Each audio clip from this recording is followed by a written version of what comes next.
No dia a dia da reparação de equipamentos eletrônicos, na manutenção, na nossa bancada, não é possível a gente prever quais serão os equipamentos que irão chegar para que a gente possa consertar,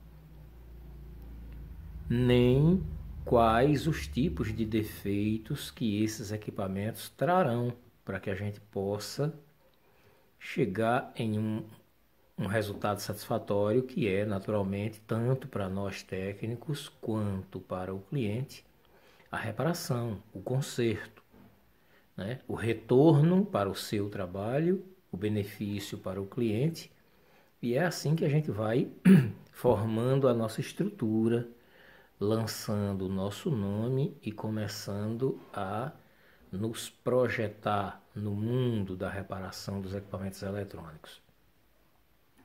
Aqui na nossa frente nós temos todas essas placas, e são muitas placas aqui, todas elas passíveis de reparação.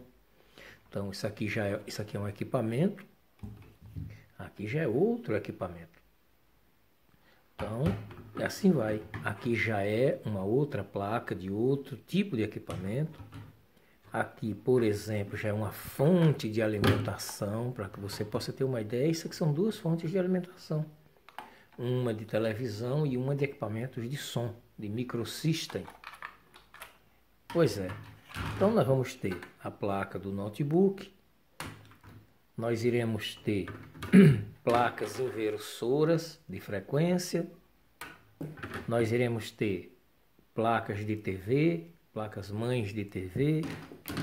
Nós iremos ter placas eletrônicas de controle. Não importa qual seja o equipamento, não importa. Na verdade, não é interessante na nossa situação nos preocuparmos com aquele equipamento ou com nenhum desses equipamentos que eu acabei de colocar aqui. Estou trazendo as placas de volta para que a gente possa ver. Tudo isso aqui você vai ter na sua bancada para trabalhar. Mas cada equipamento tem a sua tecnologia, cada equipamento tem a sua estrutura, cada equipamento tem o seu projeto. Existem dois métodos para você trabalhar aqui. Um deles é você se especializar em cada coisa. Por exemplo, eu vou consertar uma televisão, eu irei me especificar em impressoras, eu quero aprender a consertar smartphones, eu quero trabalhar com computadores e notebooks. São especializações, mas nenhuma especialização dessa aqui vai funcionar em equipamento nenhum se você não tiver a base. E a base, você está concluindo ela hoje, depois dessa aula. Foram 22 aulas numa ordem crescente de entendimento das coisas, para que a gente possa discutir o que nós iremos discutir hoje, nessa que é a nossa última aula, a 13ª aula. Então, imagine na minha bancada, ou na sua bancada, de repente você se deparar com todas essas placas para fazer uma reparação. Então temos aqui placa de equipamento de refrigeração, placas de televisores, placa de notebook, placa de circuito de controle e por aí vai. Fontes de alimentação. Serão inúmeros, como eu já disse, não dá para prever qual é o equipamento que vai chegar na sua bancada para você consertar. Mas se imagine agora, se você tivesse essas placas aqui. Eu vou agora fazer uma separação aqui para que você possa entender bem o que eu estou te falando. Vamos imaginar que você tivesse essa placa aqui, que é de um sistema de refrigeração, essa placa, que é a placa fonte de um equipamento de som microsystem. Vamos supor que você tivesse essa plaquinha de controle aqui, de sistema de refrigeração também, ou que você tivesse essa placa mãe de uma televisão para consertar. Pronto, todas essas placas aqui para você consertar, essas aqui. Por onde você começaria? Então, eu começaria primeiro pela placa da televisão, eu começaria primeiro pela placa de som, eu começaria primeiro pela placa de controle do sistema de refrigeração, eu começaria por essa placa inversora aqui, que também é do sistema de refrigeração, em qualquer uma dessas aqui, ou em todas as demais que estão aqui. São ao todo 11 placas de 11 equipamentos diferentes que eu tenho nesse momento aqui na bancada. E por onde eu começaria agora a analisar essas placas? Considerando que eu preciso consertar as placas, eu dependo disso para ter um retorno, e cada cliente que deixou uma placa dessa aqui para mim tem uma expectativa em relação ao meu trabalho. Daqui a pouco vai ligar perguntando, e aí? Daqui a pouco vai querer saber por que está demorando tanto. Então, para isso mesmo eu preciso de um norte, eu preciso de uma regra. Qual é a regra? Primeiro, aprender a identificar componentes eletrônicos, testar componentes eletrônicos e escolher pela ordem dos componentes eletrônicos a sequência de testes, sem pular etapas. Não adianta eu chegar nessa placa aqui e ficar uma manhã inteira nela com o multímetro na mão tentando entender onde é que está o defeito. Muito menos nessa aqui, que já é completamente diferente. Imagine, veja a diferença de estrutura das duas placas. Pois é. Então, por onde eu começo então a testar? Eu tenho que começar a testar pelos componentes eletrônicos.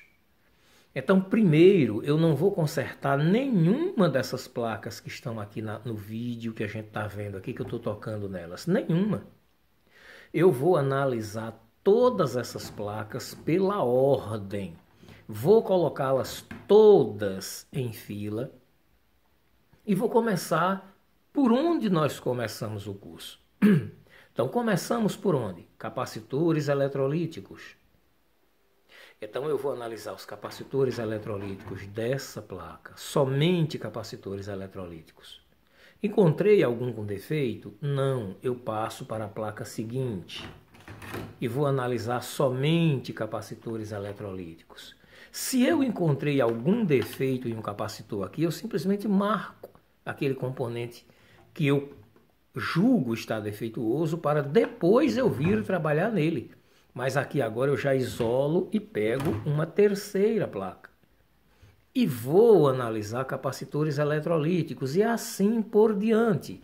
Então eu vou passar todas as placas, todas, eu vou dedicar uma manhã, um dia de trabalho apenas para analisar capacitores eletrolíticos nessas placas. Só capacitores eletrolíticos, sem sair do foco. Passei o dia, trabalhei à noite, se for o caso. Vi todos os capacitores eletrolíticos de todas as placas, separei aqueles, marquei com um piloto marcador, ou coloquei uma fitazinha ou uma tinta, naqueles que eu considero que estão problemáticos e que eu preciso voltar depois para tirar esses componentes e testar fora. Passei dos capacitores eletrolíticos para onde eu irei? Irei testar os capacitores cerâmicos. Agora, não importa quantos tenha. Primeiro, funciona assim. Eu sou um técnico em eletrônica, eu quero consertar uma placa como essa aqui, e eu observo a infinidade de capacitores cerâmicos existentes nessa placa. Então eu tenho aqui, ó. Tudo isso aqui é capacitor cerâmico. Capacitor cerâmico, capacitor cerâmico, capacitor cerâmico, capacitor cerâmico. Todos esses aqui, ó, capacitores cerâmicos, são inúmeros. Vamos considerar que tenha mais de 100 nessa placa. Não pode haver preguiça de testar os componentes. Meu compromisso agora é com os capacitores cerâmicos, então eu tenho que testar todos nessa placa. Todos, quando eu digo todos, é todos, sem pular nenhum. Como é que eu posso fazer para testar todos os capacitores cerâmicos em uma placa como essa? Marcando a placa por blocos. Pega uma fitazinha, passa ela daqui para cá e testa esse bloco todinho. Terminei de testar esse bloco, muda a fita para cá e passa uma outra aqui, testa o bloco seguinte. E assim eu vou marcando e testo a placa toda. Ou eu trabalho desse jeito, ou eu vou consertar uma entre 10 placas e olhe lá. E vou acabar perdendo dinheiro, perdendo cliente, condenando coisas que podem ser reparadas, porque não tive a paciência de fazer as coisas certas como elas têm que ser feitas. Então, testei os capacitores cerâmicos de todas as placas. Passei por essa etapa, já testei capacitores eletrolíticos, já testei capacitores cerâmicos. Para onde eu vou? Para onde eu irei agora? Indutores, fusistores, fusíveis e bobinas. Vou procurar onde estão os indutores, os fusistores, os fusíveis, as bobinas dessa placa e vou testá-los todos.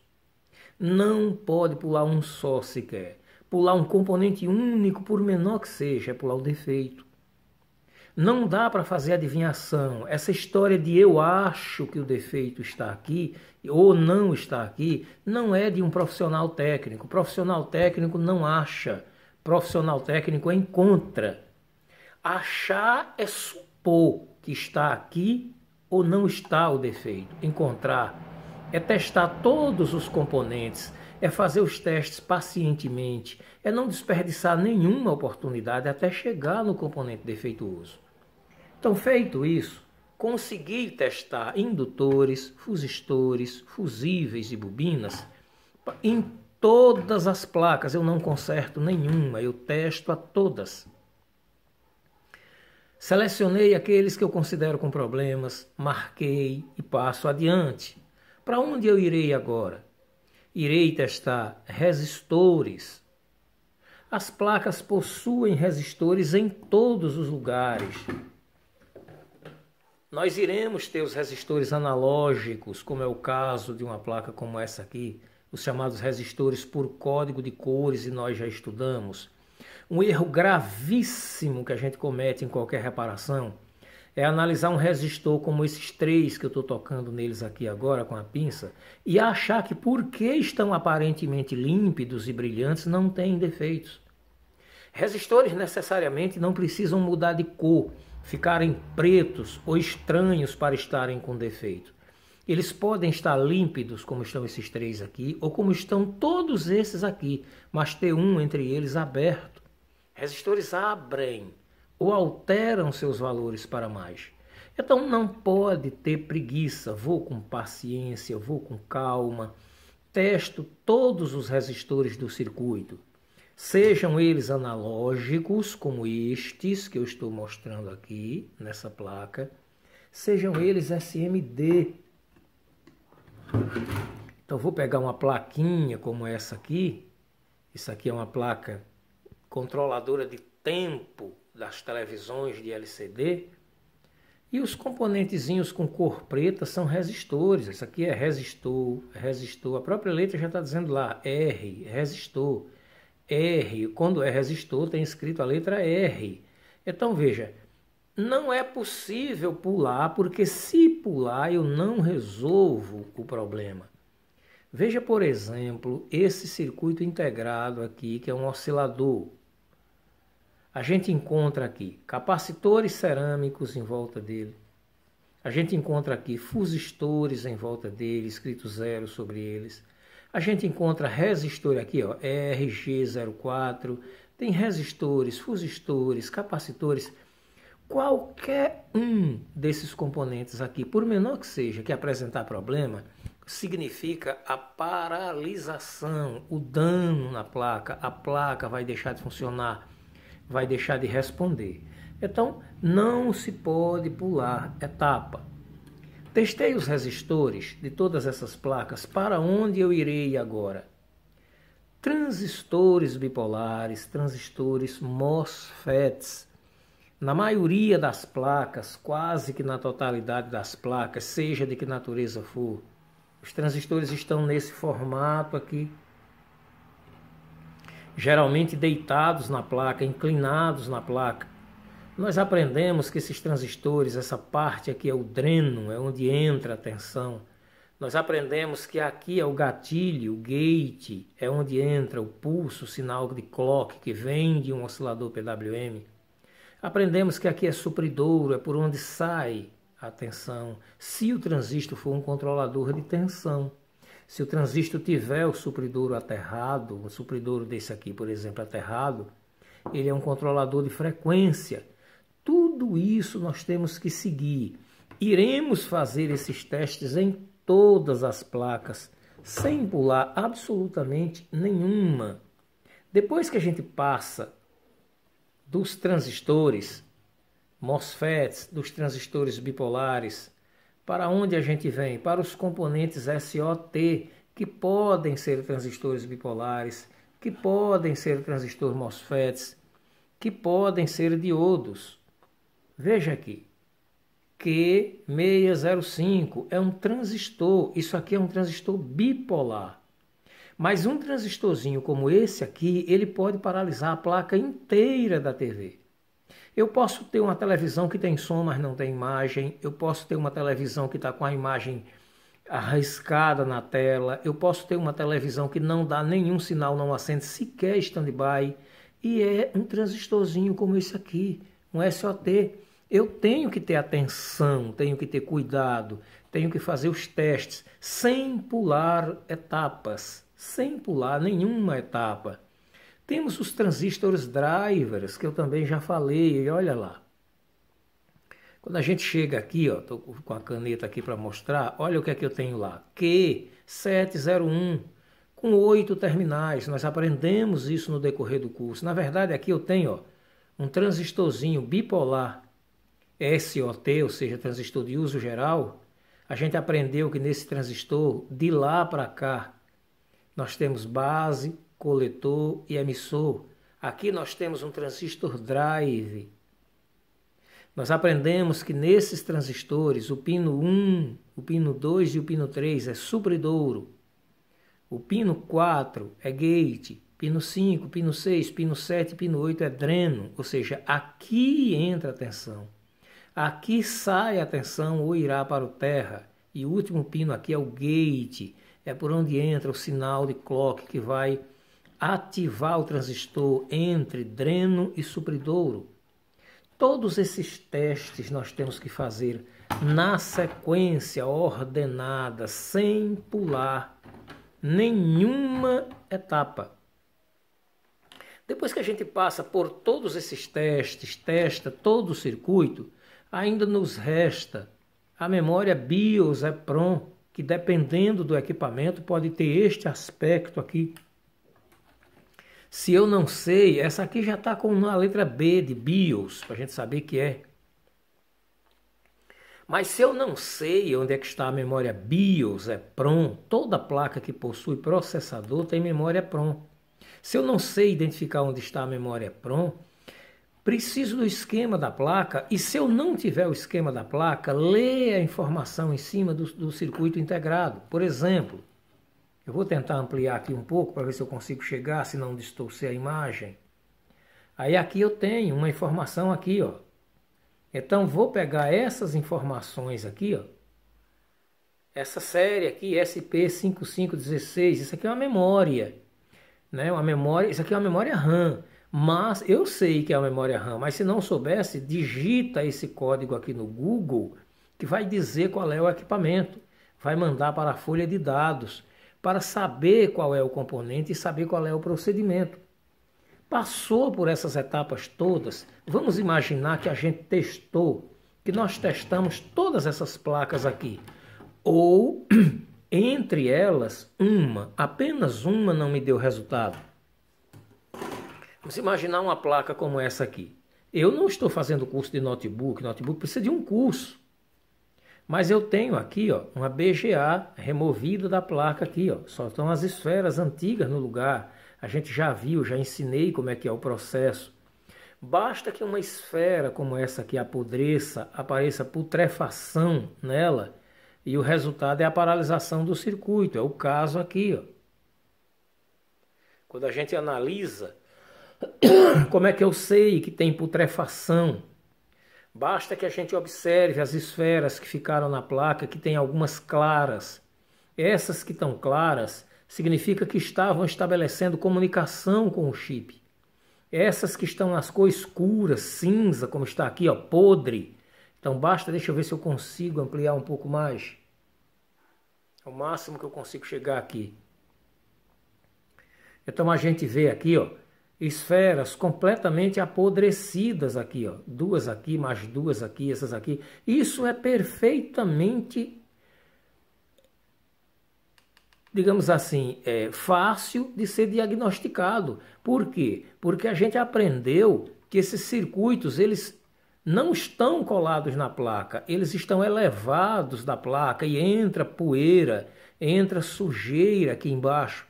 Aprendemos como tirar, como lavar. Vimos que esses chips a gente não deve, não pode, nos dias de hoje, estar gastando com material para repor as bobinas, até porque eles não suportam mais tanto calor assim.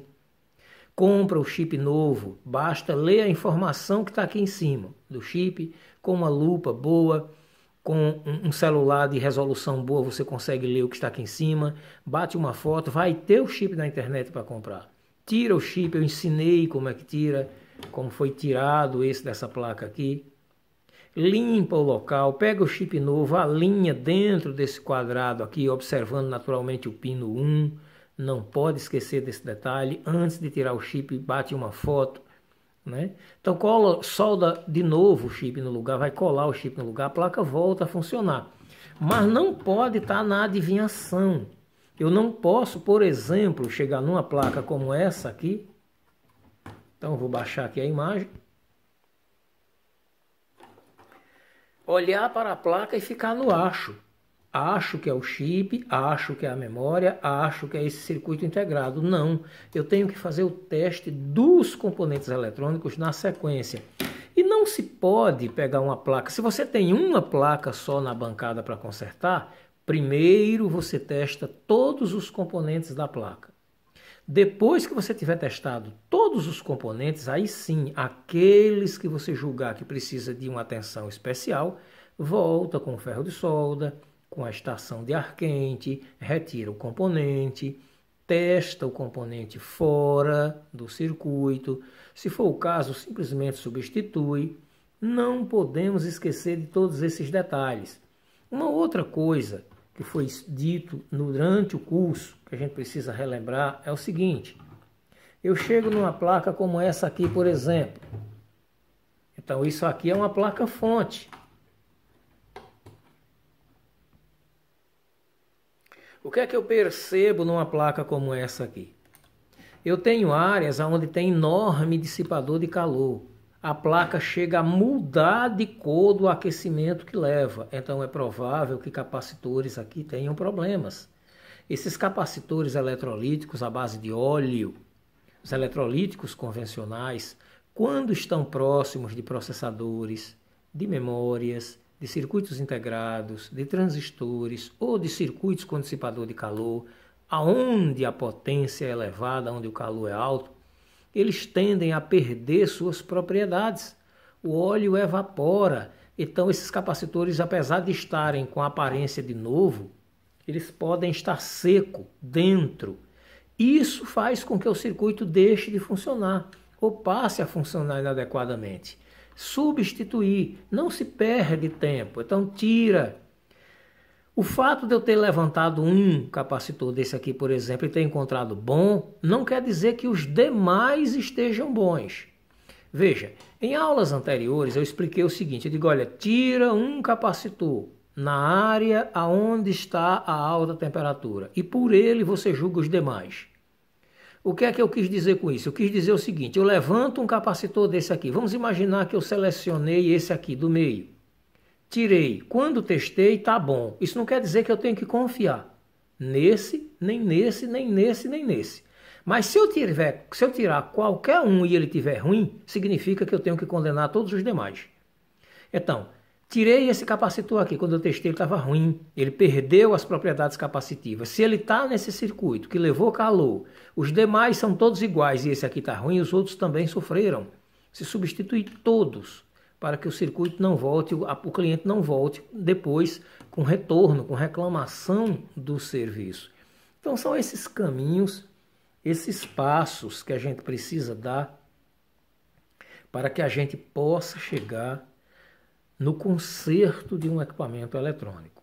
Como eu já expliquei, nós temos vários caminhos a serem percorridos. O que nós fizemos aqui até agora não foi direcionado a nenhum equipamento eletrônico. Nós estudamos placa-mãe avançada. Nós aprendemos o que são capacitores eletrolíticos, o que são capacitores cerâmicos.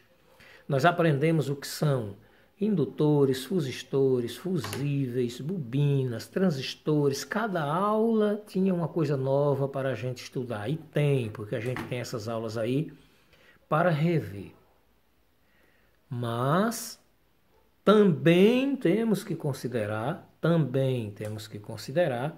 que precisamos fazer especificações em alguns equipamentos.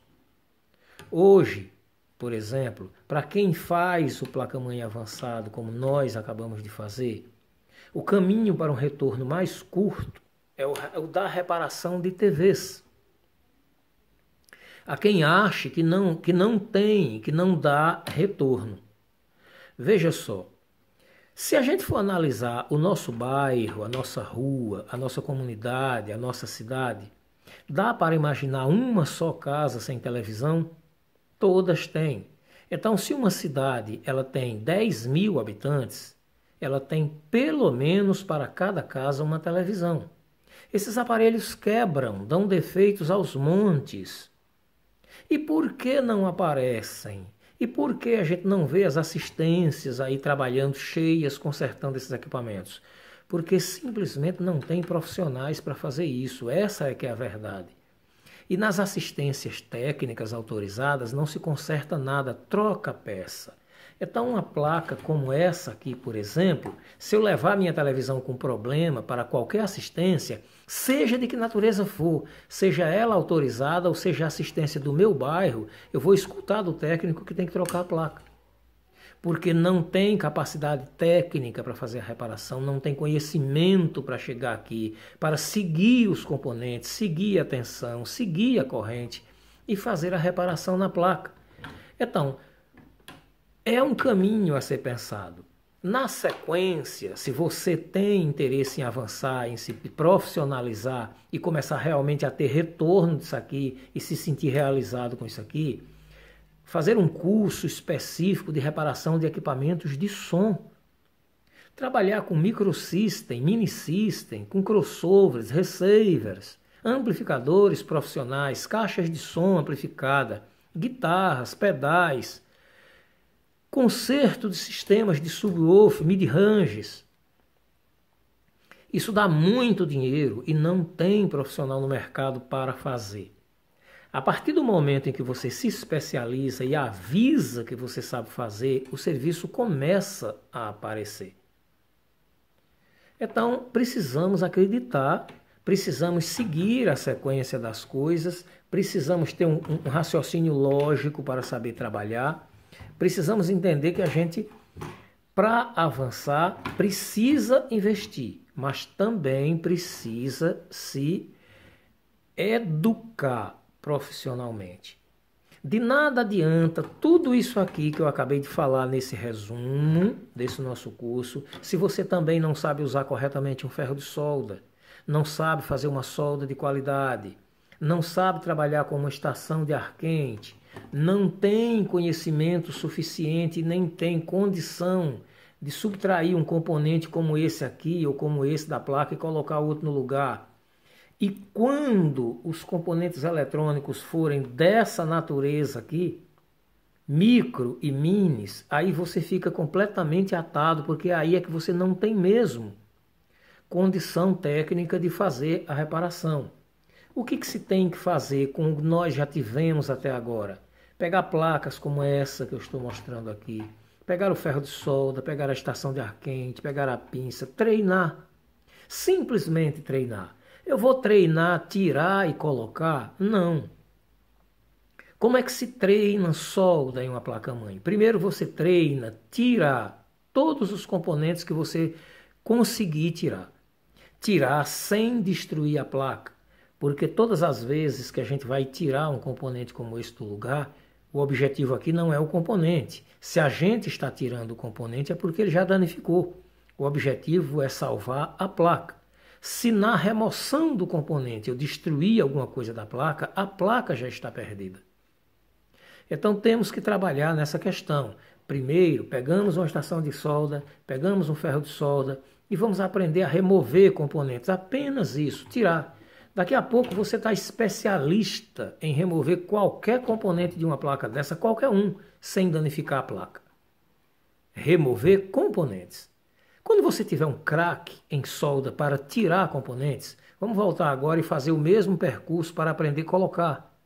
Aí você vai trabalhar com componentes com muitos terminais, como esses aqui, que eu vou agora ampliar aqui. Pronto. Primeiro se começa com componentes com poucos terminais, como esses aqui. Então trabalha com componentes pequenos, assim, com 8 terminais, seja circuito integrado, seja transistor. Esse aqui é um circuito integrado, está escrito aqui U408.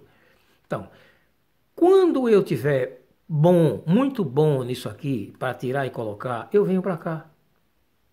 Quando vou fazer, pego várias placas, 4, 5, 6, vou treinar. Tiro, estrago a placa, estrago o componente, pego outra placa, tento, tiro, coloco. Daqui a pouco eu estou sabendo tirar e colocar com a mais absoluta tranquilidade. Aí eu vou avançando. Vou pegando componentes maiores, mais complexos. E aí eu vou treinando. Daqui a pouco eu estou pronto para fazer qualquer reparação, tirar qualquer componente de qualquer tipo de placa e colocar outro componente no lugar.